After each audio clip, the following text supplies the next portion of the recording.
I started acting when I was 3. I did commercials and television and all that. I think I did my first movie 6. There are a number of transitions that happen age-wise throughout your life. You know, I think the biggest transition was going from college and then becoming an adult actor. So probably the work that I did between 16 and 22. I think usually that is the most awkward place, and most child actors don't continue to be actors when they grow up. That was a rough one. But then my mom just kept telling me, you know, by the time you're 40, you'll never work again. So, you know, you should work as much as you can now, because by the time you're 40, it'll be over.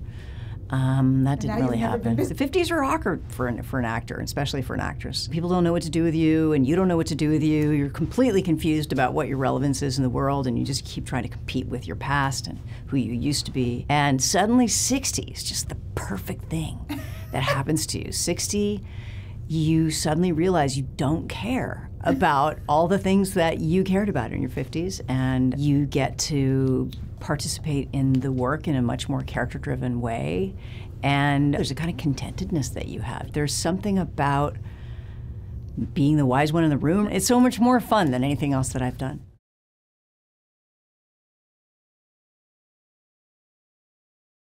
My name's Jodie Foster. We're here to talk about Nyad. I knew Bonnie and Diana, the lead characters in the movie, running into them at Christmas parties and barbecues. You knew Bonnie? And I just loved them. I thought they were quirky and interesting. And then Diana's amazing feat, swimming 110 miles from Cuba to Florida, happened. And when they finally approached me with the script, I just couldn't resist, especially playing Bonnie, because she's kooky.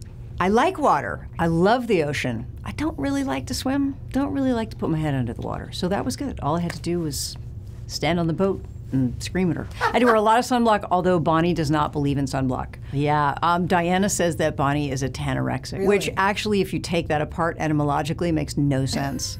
But Bonnie is addicted to tanning. When I first worked with Martin Scorsese, I was probably about 10, I think. I did Alice Doesn't Live Here Anymore, and that was Marty's, maybe his 3rd movie. And then by the time I got to do Taxi Driver when I was 12, I'd made a lot more films than they had at that point. They were definitely scared of me. They didn't know what to do with me. I don't know that I was the smart one in the room, but they definitely were intimidated somehow. Like, what do I do with this 12-year-old? It's in my hot pants and my corkies, or whatever those things were called, those platform shoes that I had on. And I had a big floppy hat. Yeah, I think that look has been featured quite a bit in fashion world. You know, my the floppy hat. Luckily, no one's tried to convince me to get back in the crop top and the with the platform shoes and the floppy hat. Thank God. But I do see a lot of young actresses in magazines and stuff that have that look. I do love horror. I love supernatural. I talked about really wanting to do Silence of the Lambs, having read the book. So I really wanted to make the book into a movie, and found out that it had already been bought, and so I kind of went and pitched myself to play Clarice because I loved it so much. I didn't realize at the time that the genre scared people a lot, and a lot of people on my team,